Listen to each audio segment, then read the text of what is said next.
Good morning, student. Today we start the fifth chapter of business economics. Chapter name is demand forecasting. So in this today's lecture, we learn about the what is demand forecasting and the types of demand forecasting. So we first start the meaning of demand forecasting. Demand forecasting is one of the main activities of business economists. A forecast is the estimations of the situation in future. Demand forecasting is estimated the demand for product in future. Past experience is analyzed and demand forecasting to be done on this basis. Forecast is an attempt to foresee the future by the examining the past. It is done to minimize the risk and uncertainty. It is very essential for the forward planning.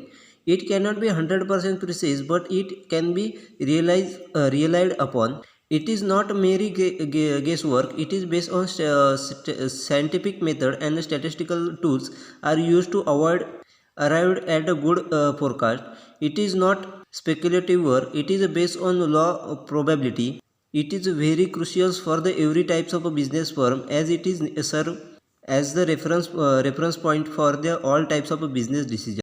म्हणजेच demand forecasting म्हणजेच काय तर demand forecasting म्हणजे आपण जी काही फ्युचरमध्ये आपल्या प्रोडक्टसाठी जी काही डिमांड असेल ती आपण जे काही ॲनालिसिस करत असतो त्याला आपण म्हणजेच आपल्या प्रोडक्टसाठी फ्युचरमध्ये डिमांड किती प्रमाणात असेल हे आपण आयडेंटिफाय करतो त्याला आपण डिमांड फोरकास्टिंग असं म्हटलं जातं.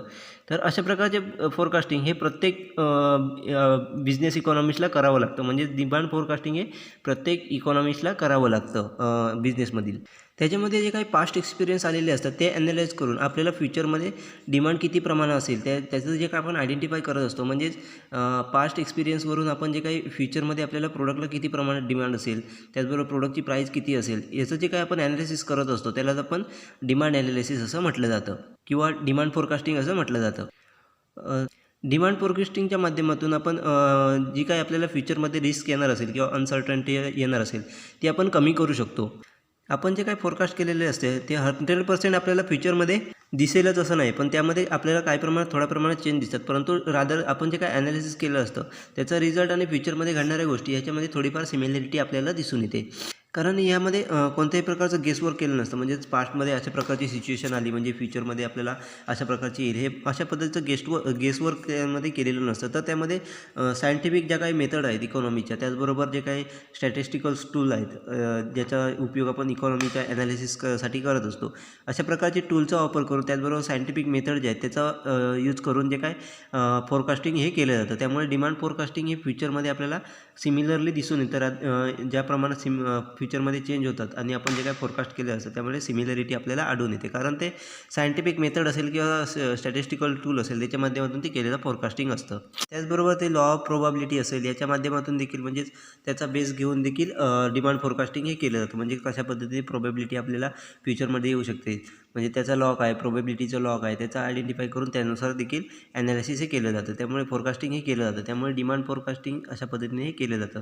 त्याचप्रमाणे डिमांड फोरकास्टिंग प्रत्येक बिझनेसमॅनला करणं गरजेचं आहे. कारण त्याच्या माध्यमातून जे काही फ्युचरमध्ये त्याला रिस्क येणार असतील किंवा अनसर्टन्टी येणार असेल त्याच्यावर तो योग्यरित्या मात करू शकतो व जे काही प्रॉब्लेम येणार असेल ते देखील योग्यरित्या तो हँडल करू शकतो. म्हणजे प्रत्येक बिझनेसमॅनला डिमांड फोरकास्टिंग करणं त्याच्या माध्यमातून आपल्याला प्रोडक्शन किती प्रमाणात केलं पाहिजे त्याचबरोबर आपल्याला स्टॉक किती प्रमाणात ठेवला पाहिजे त्याचबरोबर रॉ मटेरियल किती प्रमाणात मागवलं पाहिजे याचं डिसिजन तो योग्यरित्या घेऊ शकतो. म्हणजेच थोडक्यात प्रत्येक ऑर्गनायझेशनने डिमांड फोरकास्टिंग करणं हे खूप महत्त्वाचं आहे. कारण त्याच्या माध्यमातून जे काही बिझनेस डिसिजन असतात ते योग्यरित्या आपण घेऊ शकतो.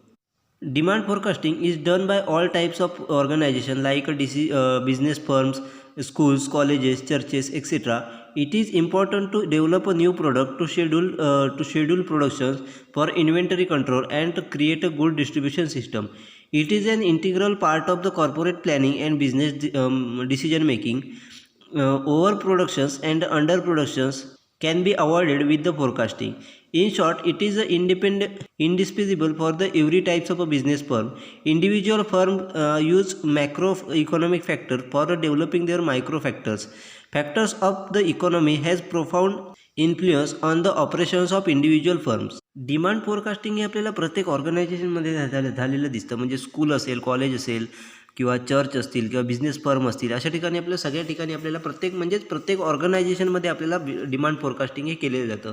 डिमांड फोरकास्टिंगच्या माध्यमातून आपण न्यू प्रोडक्ट डेव्हलपमेंट असेल किंवा प्रोडक्शन शेड्यूल तयार करणं असेल किंवा इन्व्हेंटरी कंट्रोल असेल किंवा डिस्ट्रीब्युशन चॅनल किंवा डिस्ट्रीब्युशन सिस्टम असेल किंवा डिस्ट्रीब्युशन चॅनल कशा पद्धतीने मॅनेज करता येईल याच्याकडे आपण लक्ष देऊ शकतो. म्हणजे डिमांड फोरकास्टिंगच्या माध्यमातून आपण या गोष्टींवर कंट्रोल मिळवू शकतो, जेणेकरून आपल्याला ओव्हर प्रोडक्शन असेल किंवा अंडर प्रोडक्शन असेल याच्यावर हे देखील अवॉइड करता येतं.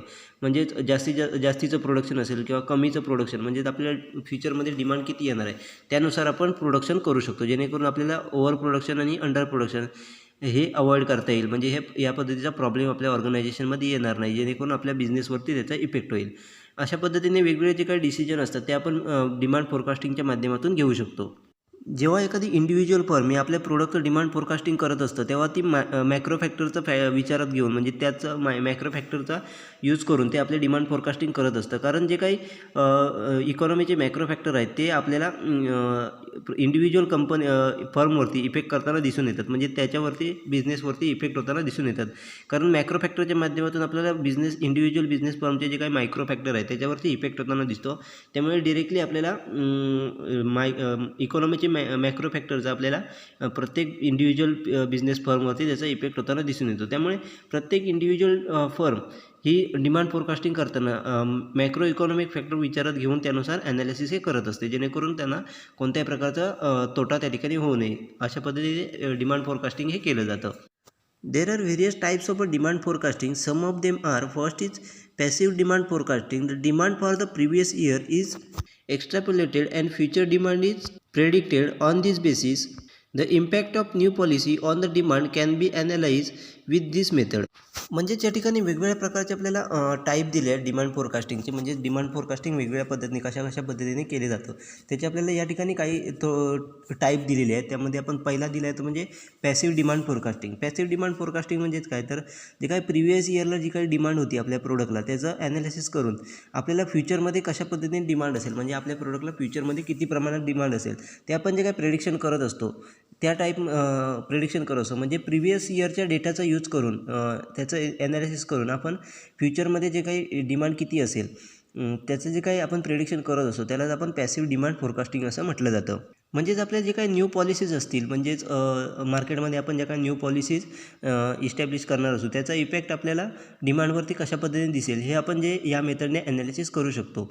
म्हणजेच थोडक्यात जे काही प्रिव्हियस डेटाचं ॲनालिसिस करून आपल्याला न्यू पॉलिसी कशा पद्धतीने डेव्हलप करता येतील त्याच्या माध्यमातून आपल्याला फ्युचरमध्ये कशा पद्धतीने डिमांड असेल आपल्या प्रोडक्टला हे जे काय आपण ॲनालिसिस करत असतो त्यालाच आपण पॅसिव्ह डिमांड फोरकास्टिंग असं म्हटलं जातं. Next is active demand forecasting. In this type, the future demand is estimated by the taking into the account in impact of new policies and impact of its own plans and actions.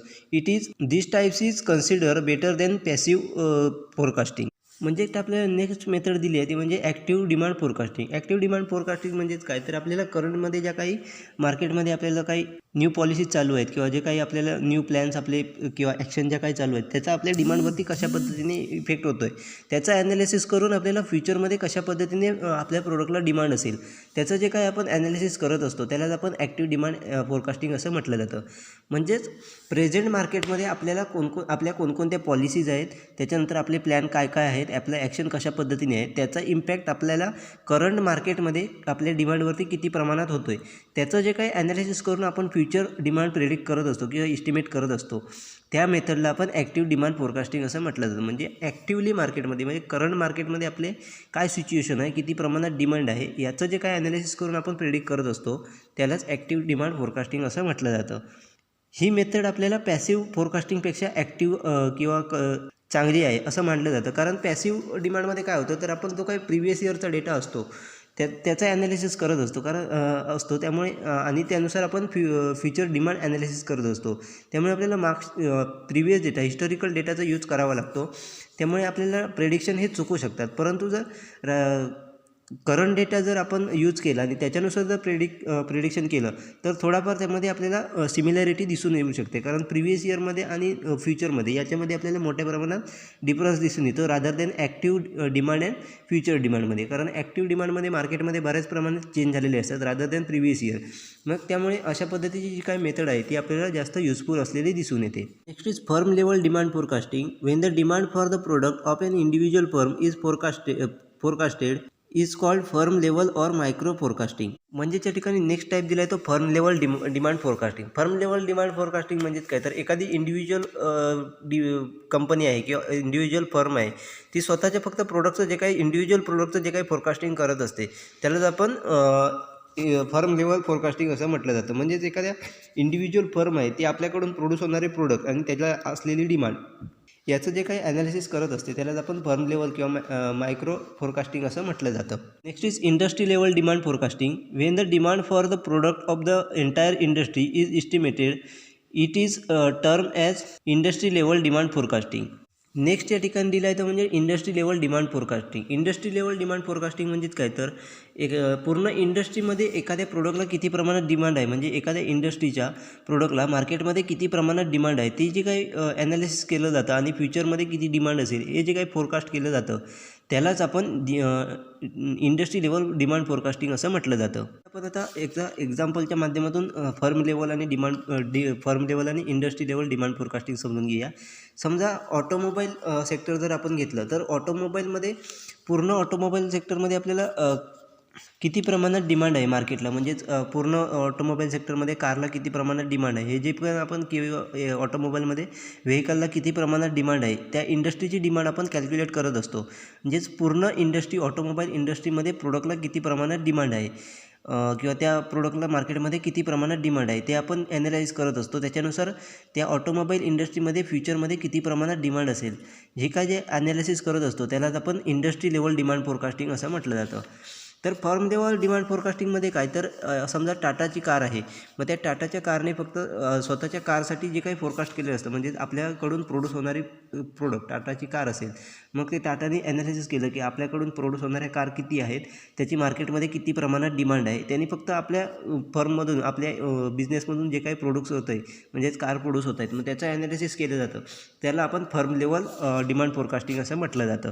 अशा पद्धतीचं आपण difference या ठिकाणी करू शकतो. Next is national level demand forecasting. It refers to the estimation of demand at macro level, estimation of future demand for all goods produced in economy. म्हणजे next या ठिकाणी दिलेलं आहे ते म्हणजे national level demand forecasting. National level demand forecasting म्हणजेच काय तर पूर्ण नॅशनमध्ये आपल्याला किती प्रमाणात प्रोडक्टची डिमांड आहे त्याचं जे काही आपण ॲनालिसिस करत असतो, म्हणजेच सध्या किती त्याला डिमांड आहे त्याच्यानंतर फ्युचरमध्ये किती प्रमाणात असेल हे जे काही जे आपण एस्टिमेशन करत असतो त्यालाच आपण नॅशनल लेवल डिमांड फोरकास्टिंग असं म्हटलं जातं. त्याला मॅक्रो लेवल डिमांड फोरकास्टिंग असं देखील म्हटलं जातं, कारण मॅक्रो लेवलवरती ते ॲनालिसिस केलं जातं. पूर्ण नेशनची जी काही डिमांड आहे त्याच्यावरती ते ॲनालिसिस केलं जातं. म्हणजेच त्यामध्ये थोडक्यात इकॉनॉमीमध्ये जे काही प्रोडक्ट आहेत, पूर्ण जे काही गुड्स प्रोड्यूस होतात त्याचं पूर्ण सर्व प्रोडक्टचं इस्टिमेशन केलं जातं की किती प्रमाणात नेशनमध्ये त्या प्रोडक्टला डिमांड आहे, सर्व प्रोडक्टला त्याचं जे काही ॲनालिसिस केलं जातं त्यालाच आपण नॅशनल लेवल डिमांड फोरकास्टिंग असं म्हटलं जातं. म्हणजेच थोडक्यात नॅशनल लेवलला इकॉनॉमीमध्ये जे काही प्रोडक्ट आहेत त्याला फ्युचरमध्ये किती प्रमाणात डिमांड असेल हे जे काही इस्टिमेशन आपण केलं जातं प्रिव्हियस डेटाच्या माध्यमातून त्यालाच आपण नॅशनल लेवल डिमांड फोरकास्टिंग असं म्हटलं जातं. Next is short term demand forecasting. If the demand is forecasted for the less than 1 year, it is known as a short term demand forecasting. It is useful to the business firm for a variety of purpose like price determinations, formulations of sales policies and determination of sales target etc.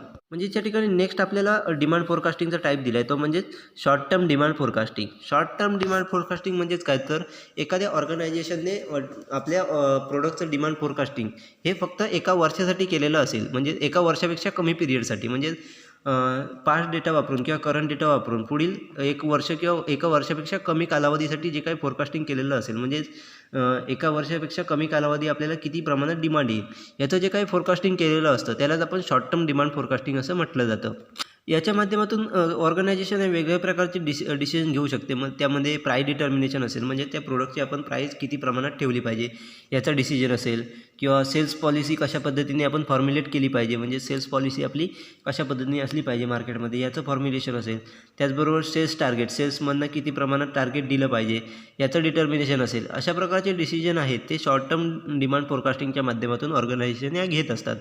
म्हणजेच थोडक्यात एक वर्षापेक्षा कमी पिरियडमध्ये जे काही demand forecasting केलं जातं त्यालाच आपण शॉर्ट टर्म डिमांड फोरकास्टिंग म्हटलं जातं. त्याच्या माध्यमातून प्रोडक्टची प्राईस, त्याचबरोबर सेल्स पॉलिसी आणि सेल्स टार्गेट हे डिटरमाइन केलं जातं.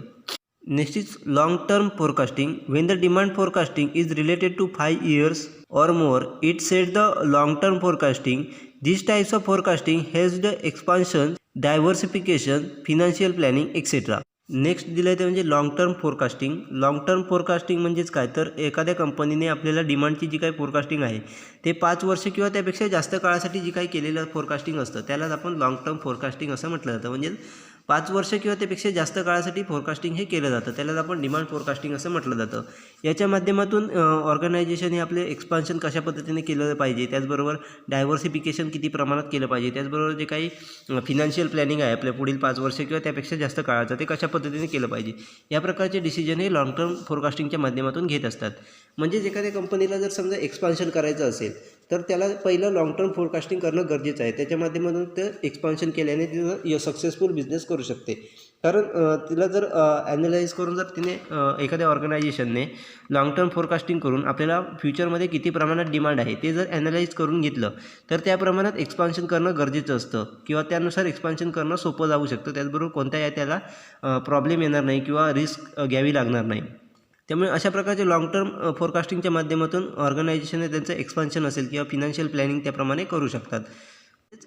थोडक्यात लॉंग टर्म फोरकास्टिंगच्या माध्यमातून एखादा बिझनेसमॅन फ्युचर टाईमसाठी किंवा लॉंग टाईमसाठी मार्केटमध्ये सस्टेन राहण्यासाठी अशा प्रकारचं ॲनालिसिस करून लॉंग टर्ममध्ये बिझनेस सक्सेसफुल होऊ शकतो किंवा long term business successfully run करू शकतो. Next is medium term forecasting. If the demand is forecasted for a period of 1 to 5 years, it is included under the medium term forecasting. This type is useful to plan a promotional expenditure, modify decision and bring out quality improvement. Next आपल्याला type दिला आहे तो म्हणजे medium term forecasting. म्हणजेच यामध्ये जे काही forecasting केलं जातं ते 1 वर्ष ते 5 वर्ष ह्या काळासाठी केलं जातं. कारण 1 वर्षापेक्षा कमी काळासाठी केलं जातं त्याला आपण शॉर्ट टर्म म्हटलं जातं, 5 वर्षापेक्षा जास्त केलं जातं त्याला लाँग टर्म म्हटलं जातं. मग या मधील काळामध्ये जे काही फोरकास्टिंग केलं जातं मधल्या काळासाठी 1 वर्ष ते 5 वर्ष या काळासाठी जे काही फोरकास्टिंग केलं जातं त्याला आपण मीडियम टर्म फोरकास्टिंग असं म्हटलं जातं. या फोरकास्टिंगच्या माध्यमातून आपण 1 वर्षापासून 5 वर्षापासून पर्यंत आपल्याला किती प्रमाणात डिमांड असेल आपल्या प्रोडक्टला त्याचा ॲनालिसिस आपण करू शकतो. त्याच्या माध्यमातून आपल्याला प्रमोशनल एक्सपेंडिचर असेल त्याचं प्लॅनिंग करता येतं. त्याचबरोबर एखादा आपण डिसिजन घेतला असेल तो मॉडिफाय करायचा असेल तर ते याच्या माध्यमातून आपण डिसिजन मॉडिफाय करू शकतो. त्याचबरोबर आपल्या प्रोडक्टची क्वालिटी इम्प्रूव्हमेंट करायची असेल म्हणजेच आपल्याला जर ॲनालिसिसमध्ये लक्षात आलं की आपल्याला क्वालिटी इम्प्रूव्हमेंट करणं गरजेचं आहे, मग क्वालिटी इम्प्रूव्हमेंटच्या देखील प्रोसेस आपण करू शकतो. म्हणजेच मीडियम टर्मच्या माध्यमातून आपण अशा प्रकारचे वेगवेगळे डिसिजन हे घेऊ शकतो. Next is extend forecast. When the forecasting is done for the number of periods in future is called a extent forecast. या ठिकाणी आपल्याला नेक्स्ट फोरकास्टिंग टाईप दिला आहे म्हणजे एक्सटेंड फोरकास्ट. एक्सटेंड फोरकास्ट म्हणजेच काय, तर फ्युचरमध्ये इन नंबर ऑफ पिरियडसाठी जे काही फोरकास्टिंग केलं जातं म्हणजे अनंत काळासाठी जे काही आपण फोरकास्टिंग करत होतो इन नंबर ऑफ पिरियडसाठी जे काही फोरकास्टिंग आपण करत असतो त्यालाच एक्सटेंड फोरकास्ट असं म्हटलं जातं. म्हणजेच वरती दिलेल्याप्रमाणे आपल्याला 1 year असेल किंवा 5 वर्ष ते 5 वर्षापेक्षा जास्त कालखंड किंवा 1 ते 5 वर्ष कालखंड असा कालखंड न धरता एन नंबर ऑफ पिरियड फ्युचरमध्ये एन नंबर ऑफ पिरियडसाठी जे काही ॲनालिसिस केलं जातं किंवा फोरकास्टिंग केलं जातं त्यालाच आपण एक्सटेंड फोरकास्टिंग असं म्हटलं जातं. Next is ex post forecast.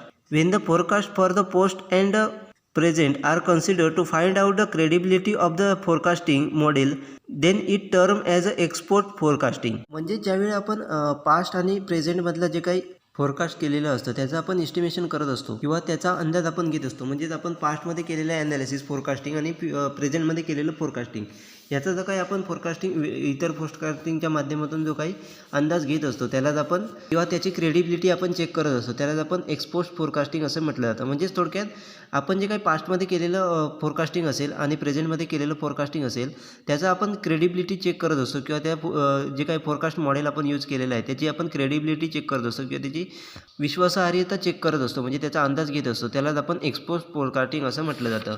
अशा प्रकारचे वेगवेगळे टाईप्स आपल्याला दिले आहेत फोरकास्टिंग त्याच्या माध्यमातून आपल्याला डिमांड फोरकास्टिंग हे केलं जातं.